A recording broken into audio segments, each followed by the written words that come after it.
Today we're talking about excerpts from Plato's most famous dialogue, which is called The Republic.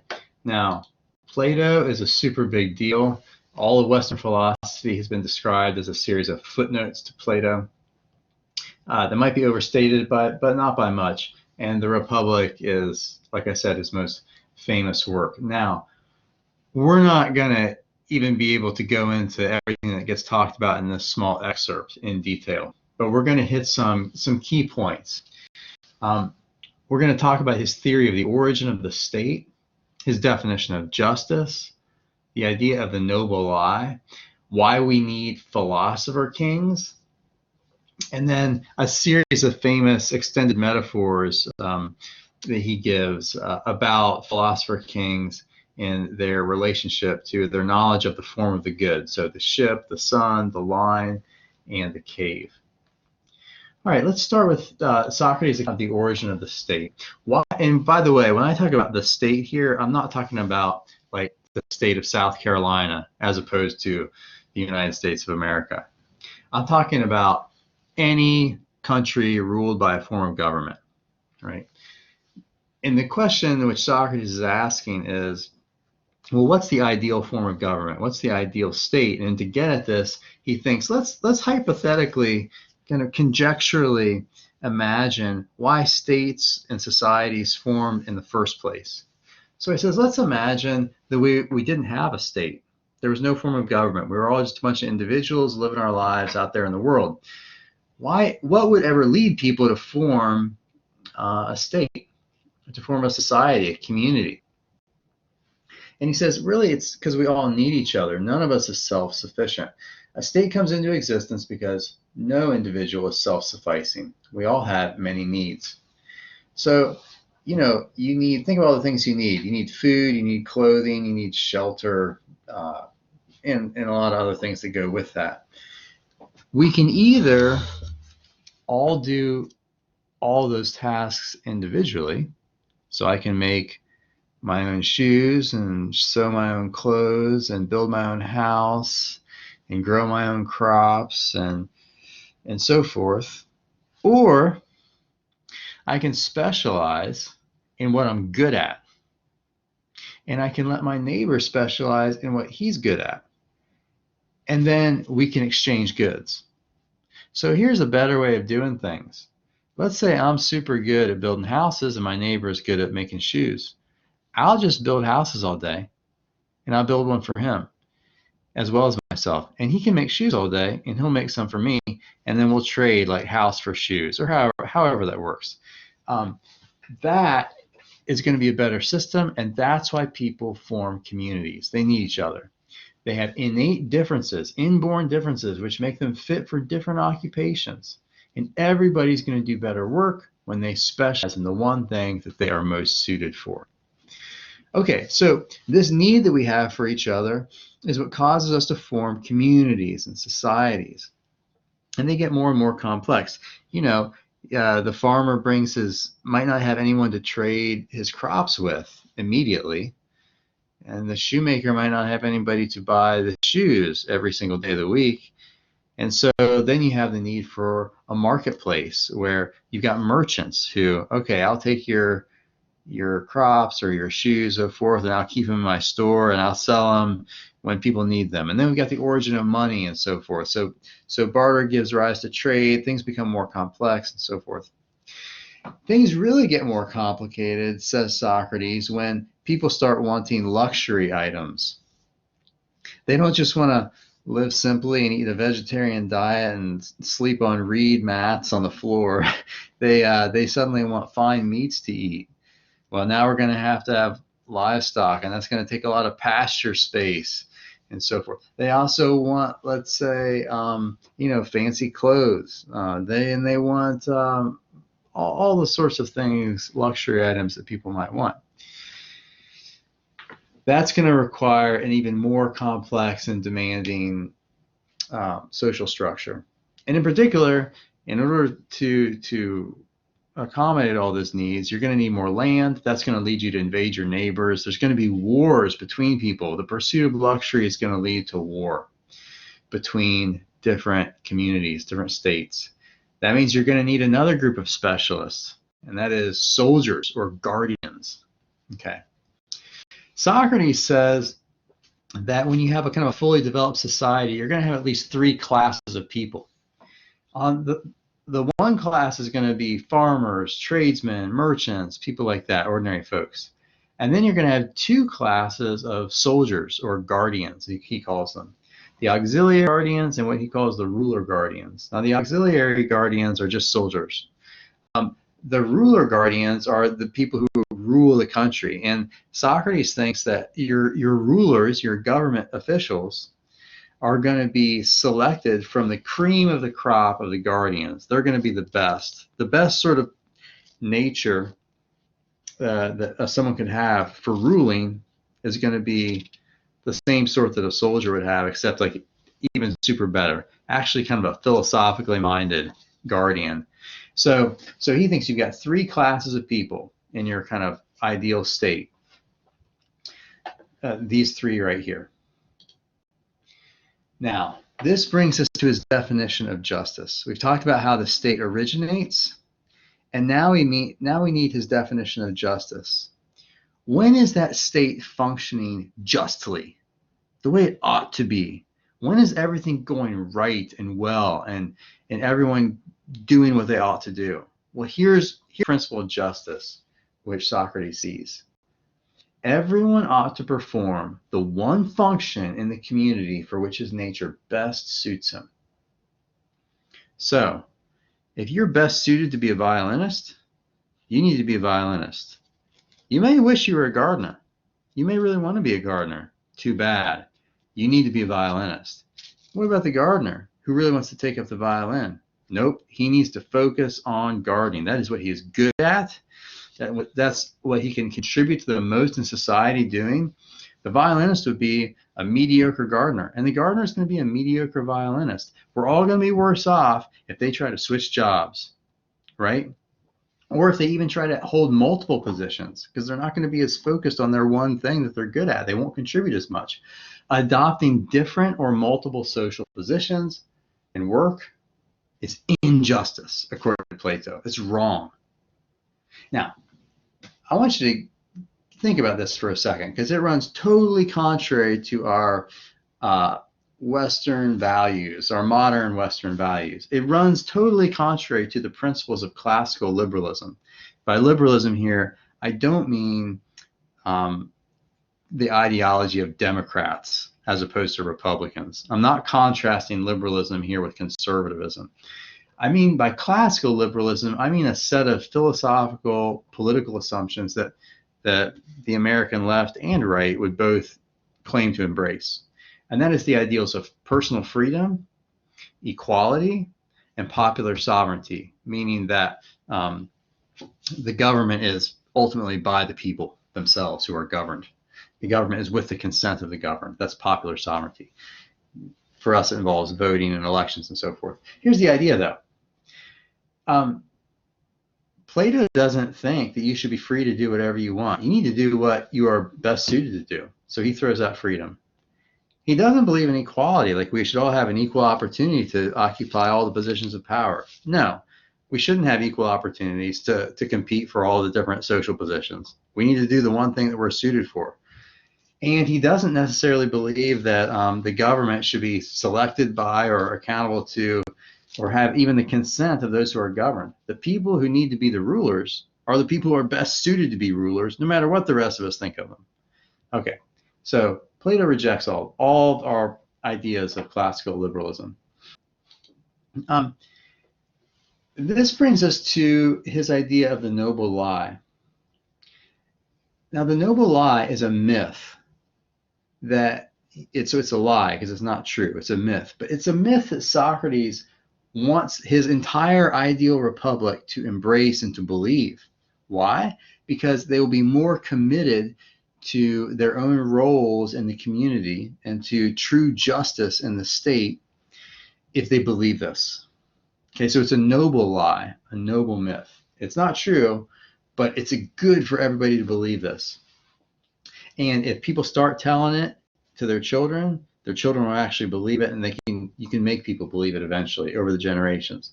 So according to the noble lie, the people must think of the land that they dwell in as a mother and nurse, whom they must take thought for and defend against any attack, and their fellow citizens as brothers born of the same soil. The God who fashioned you mixed gold in the composition of those among you who are fit to rule, so that they are of the most precious quality. And he put silver in the auxiliaries, and iron and brass in the farmers and the craftsmen. And the idea is that we need to find which precious metal is mixed into each one of us so that we can make sure that they do the right job. If people who have brass in them end up as rulers, everything's going to go to pieces. There's been a curse put on the state and everything will fall apart. If people who have gold on them are working as farmers instead of as rulers, everything's going to go to pieces. We need to find out what people are made to do and make sure that that's what they do and only that. Each person has to be assigned to their proper station, proper to his nature. But if you make people believe this myth, they'll be committed to that, and they'll also be committed to the idea that we all need to work together because we're all made out of the same soil, even if we've got these different metals mixed into us. So if you make people believe this, they will totally buy in. Well, what do you think about all this so far? You think you can be anything you want? Or do you think each of us are suited to specific roles, whether we like them or not? Do you think that Plato is right that the just society is one in which we all fulfill our natural roles? Or do you think a just society is one in which we are free to do whatever we wish? Which society do you think will be happier? The free society or Plato's just society? And do you think we should be compelled or coerced by the state to fulfill our proper role? Plato does. Think about it. Moving on. Philosopher-Kings. Socrates says that you're never going to get a society to run itself this way, according to this principle of justice, unless that society is ruled by philosopher-kings. Either the kings have to become philosophers so that they get this, or philosophers who get this have to somehow become kings. Both are very unlikely. But regardless of the likelihood, Adeimantus is one of the people that Socrates is talking with. He jumps into the conversation at this point and says, whoa, whoa, whoa. You want philosophers to be in charge? You're crazy, man. Those who study philosophy for too long almost always become utterly worthless, while even the most respectable are so far the worse for this pursuit that you are praising as to become useless to society. In other words, if you think philosophers are just have their head in the clouds and are practically ineffectual and worthless, that goes way back. That goes all the way back. People have been saying that about philosophers since the beginning, and that's exactly what Socrates wants to talk about now. Is it true that philosophers are the worst people to have in charge of practical affairs? And Socrates is going to say no. No, they need to be the kings. Here's why. He says the ruler needs to have the highest kind of knowledge. They need to know not just about individual good things, but they need to understand the form of goodness itself. And only philosophers are going to know the form of goodness itself. At this point, you might want to ask me, Sasser, what the heck is the form of goodness? Thank you for asking. Now, let me first of all give you a brief rundown on Plato's theory of the forms. And then I'm going to start talking about his illustrations that he gives us to explain the importance of knowing the form of goodness. Okay, the ship, the sun, the line, the cave. Let me start with the theory of the forms. Plato wants to distinguish, and Socrates is his mouthpiece, of course. Plato wants to distinguish between perceptual knowledge of particular things and rational knowledge of the universal essences of things. Okay, so right now I'm sitting in my office and I can see in front of me a chair. I can visually perceive that chair. It's an individual particular chair. That's perceptual knowledge. That's different than knowing what a chair is. right? What a chair essentially is, what all chairs are and what only chairs are, that's different. What all chairs and only chairs are, what a chair is a thing with legs that you sit in.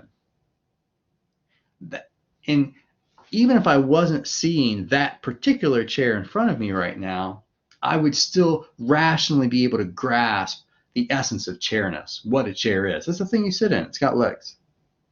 The same goes for everything. So if I had a window in my office, I might be able to look out it and see a tree, a particular tree, that tree that's out on the quad. That's perceptual knowledge of a particular thing. And I can see another tree maybe down the street or something. That's different than knowing the essence of what a tree is, what trees essentially and universally are. What is it? What is the tree essentially? Well, it's whatever a tree is essentially. It's like a thing that grows up out of the ground and has leaves and photosynthesizes, something like that.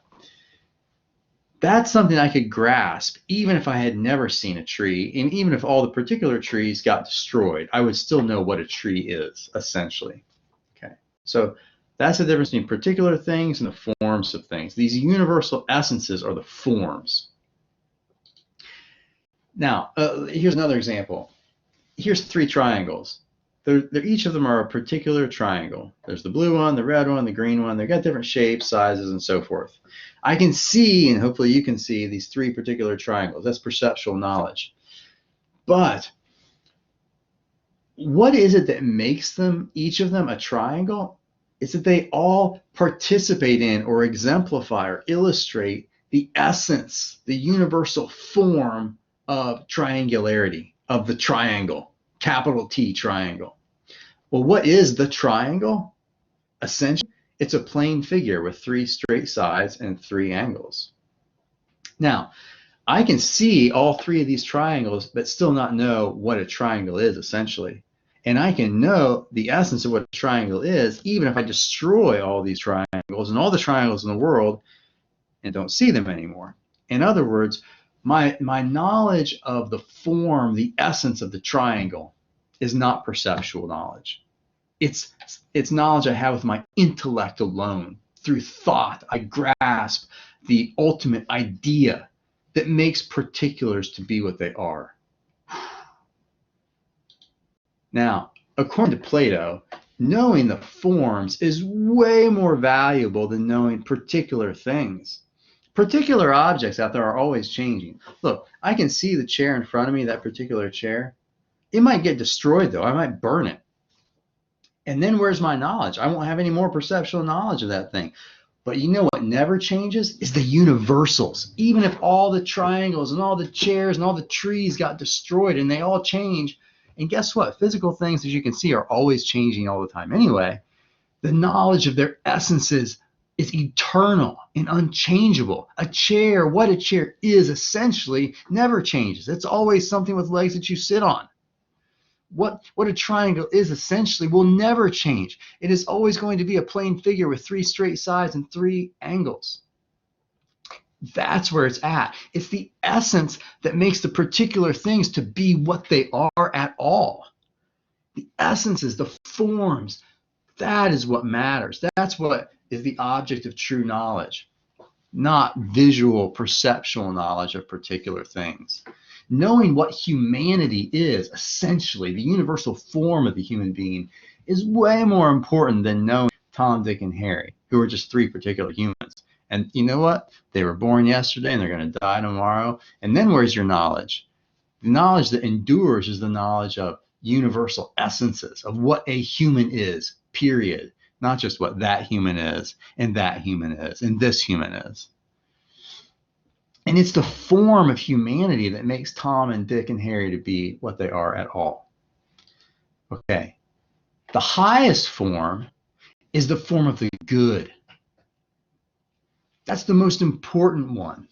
So look, there's a lot of particular good things that you might think are good in the world. Health, wealth, friendship, art, winning the Olympics, whatever. Those are all good things, lowercase g. And you can kind of perceptually see those goods as you go about the world. But that's not what the good is, the form of the good. What is good essentially? That's what makes any of these other particular goods to be good at all. That's what we really want to know. What is the essence of the good? And why is the knowledge of the form of the good so important?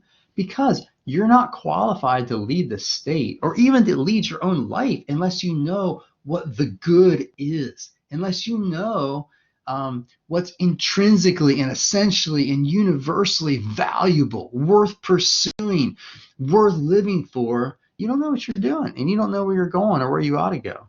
And you definitely don't know where to lead the state. It's only if you know the good that you can determine which particular things are really beneficial for the state or for you yourself as an individual even. And that's why we want our leaders to be people who know the form of the good. Now, how do you gain knowledge of the forms? Short answer, by doing philosophy. And that's why you want your leaders to be philosophers who grasp the form of the good. You can't gain knowledge of the forms through mere perception or even just imagination. You have to use your intellect to determine it. And here's how you use your intellect. You're asking the question, what property or characteristic belongs to all the particular x's and only these particular x's? So for example, what property belongs to all the particular goods of this life and only to those goods? Is it perhaps wealth? Is wealth what's ultimately intrinsically good? Well, no. Why? Because you can be doing well, you can be happy without wealth, and you can be miserable with wealth. So wealth is not the essence of the good. And you might think, well, what is the essence of the good? It's not important for us to determine the particular answer right now. I think Socrates' answer, he might say knowledge, because you have to have knowledge in order to benefit from any particular good. And if you do have knowledge, then you do know how to benefit from any particular good. But that's a different story for a different day. The point is, you gain knowledge of the forms by doing philosophy and using your intellect. Now, let's go back to Philosopher-Kings. And let's go to Socrates' analogy of the ship. He says the state is like a ship. And imagine that this ship has a captain who's old and infirm. And the sailors on the ship, they all want to get power from the captain. They all want to figure out ways to get the steering wheel, the tiller, out of his hand. Some of them do it by wrestling it out of his hand. Some of it by getting the captain drunk. Some of them by, telling funny stories. Whatever it is, they've got different ways to fight and cajole their way to the helm. And when they do, they look successful. And the other sailors think, wow, that is a great leader because he really knows how to get control of the ship and take the helm. And they think that even if the person at the helm has no idea where they're going, they think you're a great leader. You're really useful. You've got a lot of practical abilities. On the other hand, on this ship, there's one guy that nobody really respects, and that's the guy who is always staring up at the stars and staring at maps. And he never bothers to try to wrestle the helm out of the hand of the captain. And everybody thinks that guy's worthless. He's just a stargazer, a useless visionary. But you know what he is? He's the navigator. He's staring at the stars because they tell him where to go. He's looking at the maps because that tells him where he is. He's the only one who knows where to steer. Now, who's the better leader? Who's more qualified to lead? Some clown who can wrestle the helm out of the hands of the captain but has no idea where he's going? Or the navigator who knows what to do with the helm? It's the navigator. Who is the parallel of the navigator in the state? It's the philosopher. What are the stars he's staring at? He's staring at the form of the good, which tells him what's really worth pursuing and striving for. That's the guy that ought to be in charge of the state. So that's why Socrates says to Adeimantus, look, yeah, the philosophers may look like they're useless, but they only look that way. They only look that way. The truth is they're the most qualified to lead because they know the form of the good. They know what's truly, intrinsically, universally valuable. Now, Socrates gives us this analogy of the sun. He says, here's what the form of the good is like. The form of the good reigns over the domain of the intelligible, of what's really can be grasped with the intellect, in the same way as the sun reigns over the visible world. Just like the sun allows our eyes to see visible things, the form of the good is what allows our intelligence to grasp and understand the intelligible world. The form of the good is what causes us to know universals, not mere particulars. The objects of knowledge, says Socrates, they derive from the good not only their power of being known, but their very being and reality. I don't totally know what that means, but it's important to Socrates. Now we go on to our next illustration of the stages of knowledge, and this is the metaphor or the analogy of the line. Okay, so Socrates says, imagine a line, it's divided in half, and then each half is divided into parts. And basically, this is an illustration of the lowest versus the highest states of mind, and what it is that you grasp with these different states of mind. So at the bottom of the line is the ability to imagine. And what is it that you imagine? Well, images. So this is like, when you just think up ideas of things, or perhaps you see reflections of things in the water. What is it you're grasping? Not even real physical objects at that point. You're just imagining, say, a tree, or you're seeing a reflection of a tree. It's just an image which you're grasping through your imagination. That's the lowest form of imagination. A little bit better than that is when you're able to actually grasp the real visible physical things themselves, the actual tree. And you do that through what Socrates calls belief. Okay, so in that case, you're not just looking at the reflection of the tree in the water, you're looking at the tree itself. Visual perception and beliefs based upon it. That's nice, but for Plato, we're still just in the world of appearances. We're not in the intelligible world yet. These are still the two lowest rungs on the ladder. And if this is the only world of appearances, if that's all that you deal in, you really don't know much that's worth knowing at all. This is kind of the opposite of our contemporary scientific worldview, which values empirical observational knowledge above all others. For Plato, that's the lowest kind there is.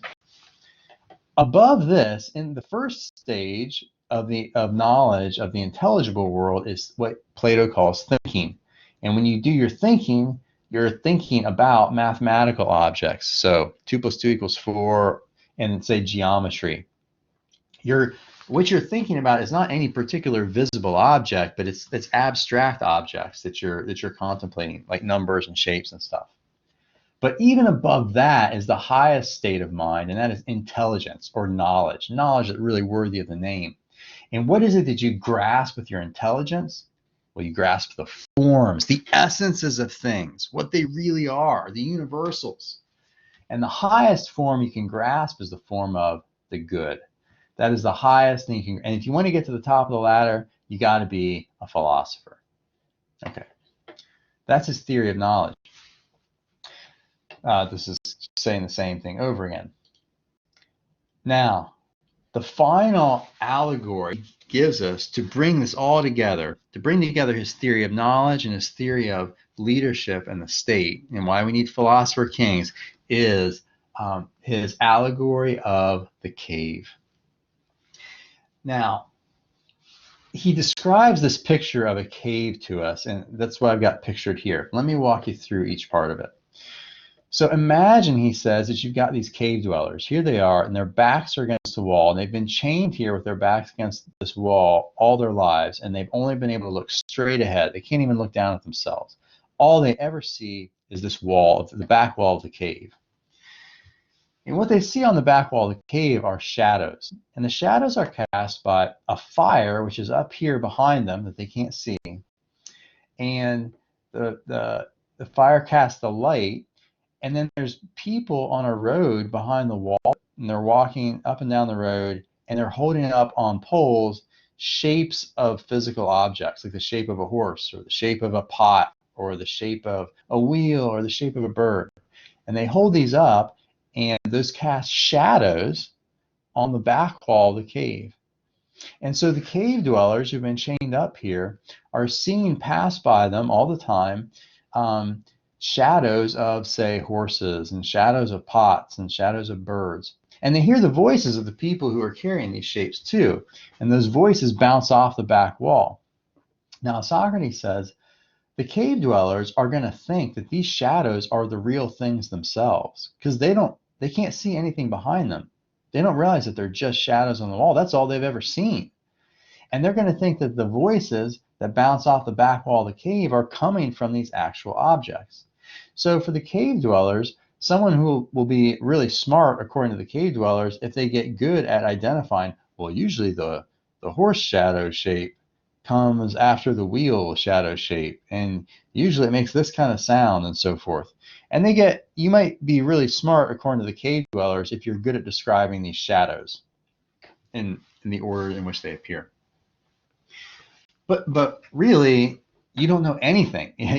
You're mistaking a shadow for a real thing when it's really just a shadow of the imitation of a real thing, not even the shadow of a real horse itself. Now, imagine, says Socrates, that one of these cave dwellers is unchained and dragged over here to the light, to the fire. Not in the fire, so they just see it. What's going to be their reaction? Well, they've never looked at the light directly before in their life. So they're going to be blinded by the light. It's going to be painful for them, and they won't understand anything that's happening around them. And it's going to take them a long time for their eyes to adjust and for them to figure out, wait a second, the shadows over there are being cast by just these shapes, these imitations, these that people are holding up on poles. And so that will be disorienting. But after they even grasp that and they understand what's going on in the cave, let's say they get dragged further up out of the cave into the actual sunlight. Again, what's going to be their response? Well, first they'll be blinded by the light, and it's going to take their eyes a long time to adjust. But then they're going to see, wait a second, that thing that people are holding up on poles, that's not a real horse. That's just an imitation of the real horse, which gallops along up here. And now I can actually see it in the light of the sun. There's real horses. There's the shapes of horses. And then there's the shadows of the shapes of the horses down in the cave. I was like three removes away from reality when I was down there in the cave.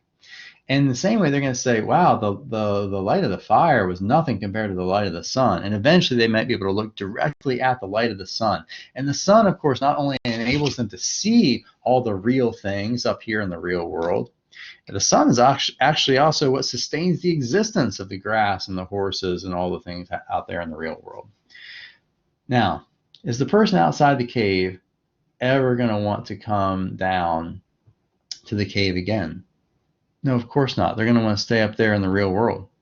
Now, what's all this a picture of? It's a picture of someone becoming a philosopher. When they're chained up, they're not thinking about it. They're just thinking about images. There's of copies of real things. When they get unchained, they start looking around. And first of all, they start looking at the real physical world, the visible world.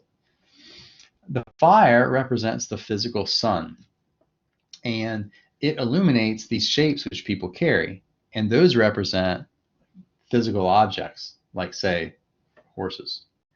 So the first knowledge is when you really start paying attention to the visible world around you, okay, like scientists do, and really start to become curious about it and not just living in a world of your imagination, watching TV or plays or whatever in the ancient world. But then you're still not living in the real world. You don't do that until you become a philosopher. It's when you become a philosopher that you start to understand the essences, the forms of things. You don't just start focusing on this horse and that horse and another horse, but you grasp what the form of the horse, the essence of the horse really is. And you do all, and at the highest stage, you grasp the form of the good, which is the parallel of the sun in this picture, which illuminates all the things outside the cave. Now, once you're living in the world of the real, the world of the forms, you don't want to go back down and just contemplate even the visible world, let alone the shadows on the wall of the cave. But let's say somebody, and by the way, that whole process of emerging gradually into the sunlight was painful and difficult and disorienting. Well, that's what philosophy does to people. When they first are made to start thinking and using their minds, it's painful, disorienting, and they don't want to do it. And they think, wait, I'm worse off now than I was before. I'm blinded by this light. But after their eyes adjust, they understand, oh no, now I see much more. Now, if you drag a philosopher back down so that he has to deal with the world of physical things and even with the cave dwellers, what's going to happen? Well, when he goes back down to the dark, again, his eyes have been accustomed to the light of the form of the good. He's going to be momentarily blinded and take him a while for his eyes to adjust. And then when he tries to tell the cave dwellers, hey, you should totally do some stuff different. Come up to the world of the real. The stuff you're looking at is totally fake and worthless. They're going to think he's crazy. And they're going to think, hey, man, you're not even good at seeing the shadows on the wall anymore. Your eyes don't even work well down here anymore. Why should we believe you about anything? You clearly are totally out of touch with everything that we care about and value and understand. You're useless. Now, is he useless? No, he's the one who really knows what's going on. But this is why philosophers look like they're useless when they try to talk to normal people who are obsessed with images and shadows, or even with merely visible physical objects. When the philosopher tries to tell them about the universals, about the forms and essences of things, about the most real world, they just think that he's crazy. And yet, he's the one who's most qualified to lead, and that you need to lead the state. It's only those who pass from the lowest stage of imagining to the highest, grasping the form of the good, who are qualified to rule the state. Without having had a vision of this form of the good, no one can act with wisdom, either in his own life or in matters of the state. Although such people are going to be reluctant to manage the affairs of men because they've got better things to do, contemplating the forms of things and the real world, and although they're ridiculed by mere cave dwellers, these philosophers must be compelled to rule. We've got to make them rule. In fact, government can only be at its best and free from dissension where the destined rulers are least desirous of holding office. Who do you want to be in charge? Someone who's got better things to do, thinking about truth and justice and goodness, and is perfectly happy doing that? Or someone who is really just obsessed with the power and glory of holding office, and they spend all their lives thinking about politics? You want somebody who's thinking about truth and justice, not about politics and personal influence and popularity. That's why, instead of just letting the sailors who are good at grabbing the helm be in charge, we need to force the navigator, the philosophers, to rule and tell us what to do with the state. Well, that's Plato's theory anyway. What do you think? Do you think that Plato's vision of Philosopher-Kings would work? What do you think's better? Plato's Republic or modern American democracy? Why? And do you think it would be wrong to compel philosophers who don't want to rule the state to make them do it anyway? What do you think about that? Ponder.